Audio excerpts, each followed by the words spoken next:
Proyecto de ciencias. Comparación de sistema reproductor de invertebrados y vertebrados. Primero, reproducción en invertebrados.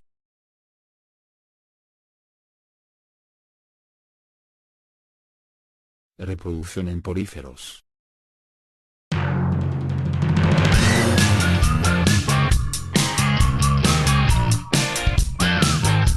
Reproducción asexual. Todas las esponjas pueden reproducirse asexualmente a partir de fragmentos. Muchas esponjas producen yemas, que son pequeñas protuberancias que acaban desprendiéndose.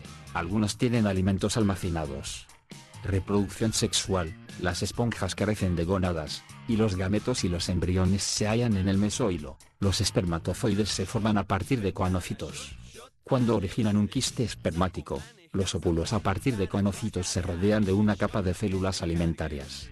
Estos dos son expulsados al exterior. La fecundación da lugar a larvas planctónicas. Reproducción en nidarios. Va bene, si tu la parla miezza americano. La reproducción se lleva a cabo de dos fases, en el cual alterna un ciclo asexual con un tipo sexual. Fase pólipo. Los pólipos a menudo coloniales tienen reproducción asexual, producen pequeñas medusas que se van desprendiendo. Fase medusa. Las medusas tras desprenderse crecen y maduran. Tienen reproducción sexual y dan lugar a larvas. Cuando estas larvas se encuentran en un buen sustrato, se fijan al fondo y se desarrolla una nueva colonia de pólipos. Reproducción en platelmintos.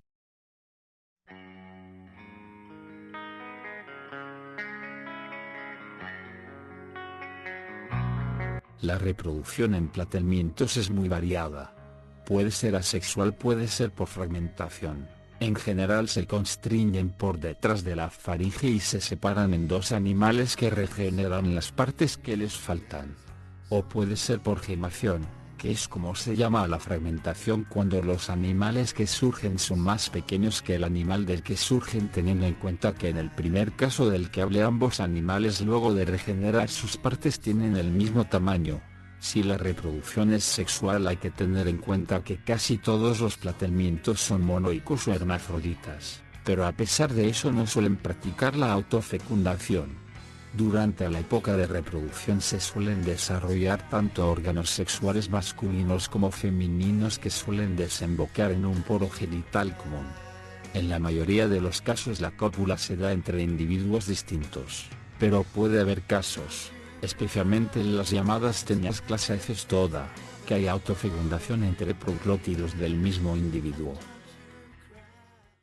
Reproducción en anélidos.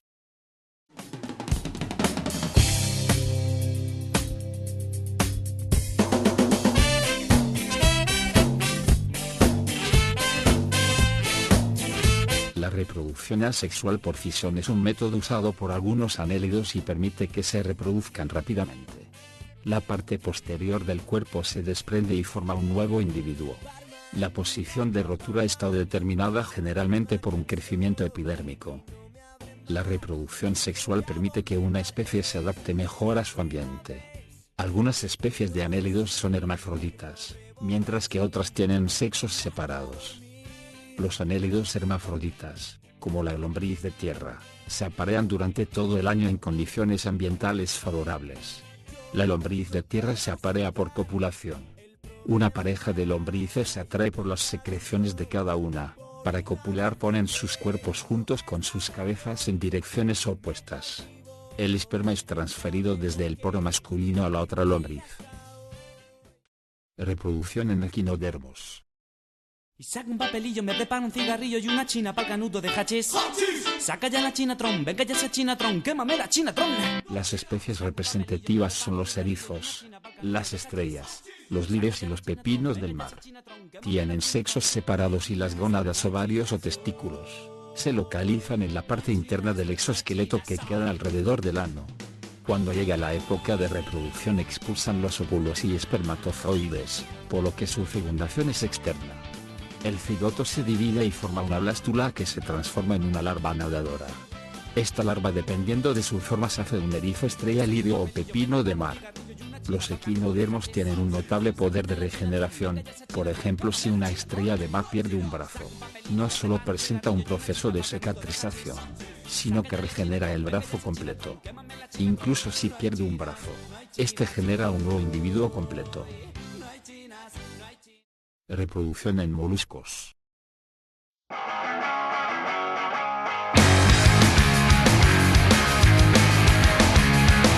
Dentro de los moluscos encontramos grupos representativos como las almejas, ostras y calamares. En estos el hermafroditismo es muy frecuente. Algunos pueden presentar el curioso fenómeno de la sexualidad consecutiva, esto es, que un mismo individuo funciona como macho en una temporada y como hembra en otra. Como ejemplo de reproducción usaremos los caracoles, en los cuales los testículos y los ovarios no existen como órganos separados, existen en uno solo, llamado ovotestis. Reproducción. Durante el apareamiento, cada individuo deposita en el otro líquido seminal. Después de algún tiempo, los espermatozoides fecundan el óvulo, los cuales son nutridos gracias a glándulas que producen sustancias de reserva. Los huevecillos son depositados en tierra húmeda y de ellos surge un ser semejante a su progenitor. Reproducción en artrópodos.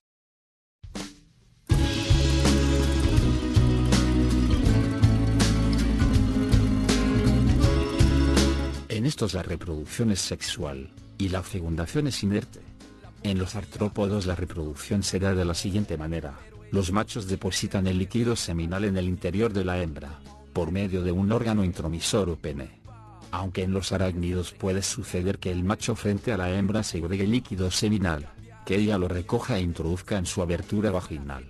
En los artrópodos en general, es notable el dimorfismo celular, es decir, la diferencia entre hembra y macho, los cuales poseen caracteres sexuales primarios, como son órganos genitales diferentes, y caracteres secundarios, como son talla y compartimiento. La metamorfosis se da en el desarrollo de los insectos más evolucionados y comprende la fase del huevo, fase larvaria, fase pupal y fase adulta. Segundo, reproducción en vertebrados.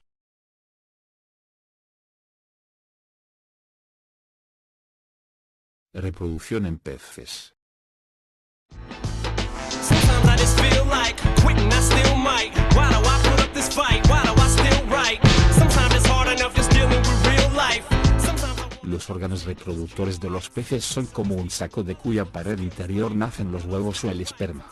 En los individuos que todavía no han llegado a la madurez, las gónadas son muy pequeñas y aparecen vacías, pero tan pronto como se inicia la maduración se llenan de células germinales. La emisión de los productos sexuales tiene lugar a través de un corto canal que desemboca inmediatamente detrás del ano. Al acercarse el momento de la madurez sexual, los peces buscan un lugar adecuado para efectuar la puesta. Por lo común, los óvulos y el esperma caen libremente en el agua mientras los progenitores se mantienen uno junto a otro, a veces vientre contra vientre, como es el caso del bacalao o los rubios. Ciertos peces, no obstante, poseen órganos copuladores, en cuyo caso los óvulos son fecundados dentro del cuerpo de la hembra, tiburones y rabias. El color de los huevos es variado, transparentes, verdosos, rojizos, ocres, etc. Debido a la tremenda mortalidad de huevos y alevines, el número debe ser extremadamente elevado. El pez luna pone sobre 300 millones de huevos. Reproducción en anfibios.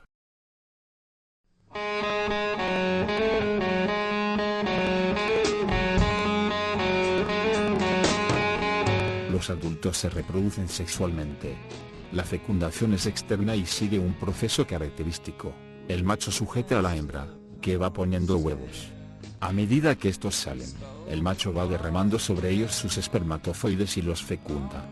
Los huevos quedan en el agua formando cordones o adheridos a la vegetación acuática. De ellos salen nuevamente larvas acuáticas. Reproducción en reptiles.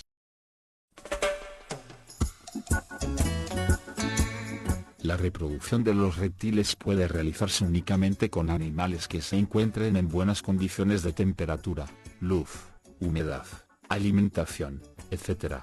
En relación a la especie, la elección de los reproductores no siempre es fácil.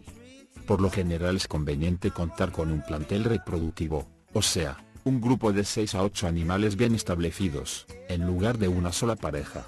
La reconstrucción de las condiciones estacionales es indispensable para los animales que sufren variaciones climáticas, ya que estas constituyen una señal que desencadena o inhibe la actividad reproductiva. Está muy influenciada por las temperaturas y el fotoperíodo.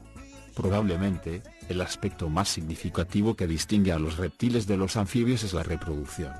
La reproducción en reptiles involucra una estructura única, el huevo amniótico.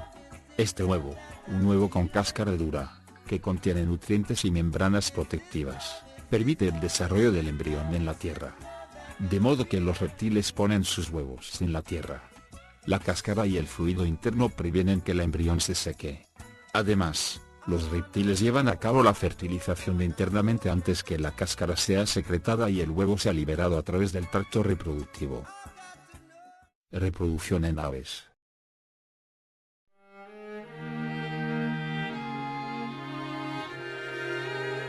La reproducción en aves es sexual. Lo primero que hacen muchas aves durante la época reproductora es buscar un territorio, una zona en la que la mayoría no permitirá intrusos de su misma especie.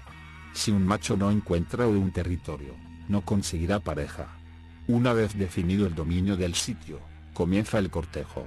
Muchos machos simplemente se exhiben ante las hembras. La copulación o acto sexual se acompaña en algunas especies, como en las gaviotas, del regalo de comida. A veces se forma una pareja que permanece unida toda la vida, otras, una pareja estacional, y a veces un harén con varias hembras. Sin embargo, la mayoría de las aves son monógamas y crían en parejas. Los huevos de las aves demoran entre 12 y 60 días desde la puesta hasta la salida de la cría del cascarón. Reproducción en mamíferos.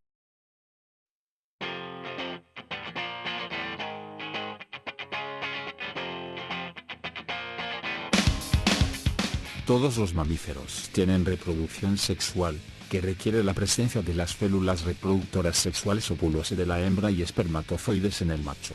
Para realizarse, estas son las que contienen la información genética necesaria para que después de la fecundación unión entre estas dos células, se origine un individuo completo con las características propias de la especie. Los órganos donde se producen estas células se denominan gónadas. La transferencia de las células sexuales masculinas a la hembra se realiza por una simple yuxtaposición de las cloacas de ambos sexos. En el resto de los mamíferos dicha transferencia tiene lugar por medio de la introducción del pene del macho en la vagina de la hembra, proceso que se conoce con el nombre de cópula. Después de la fecundación del óvulo, el desarrollo embrionario ocurre en una cavidad útero, dentro del cuerpo de la madre. En el caso de los marsupiales, el periodo de gestación dura entre 10 y 15 días. Las crías nacen en un estado prematuro y la mayoría de su crecimiento se realizará en la bolsa marsupial que tiene su madre.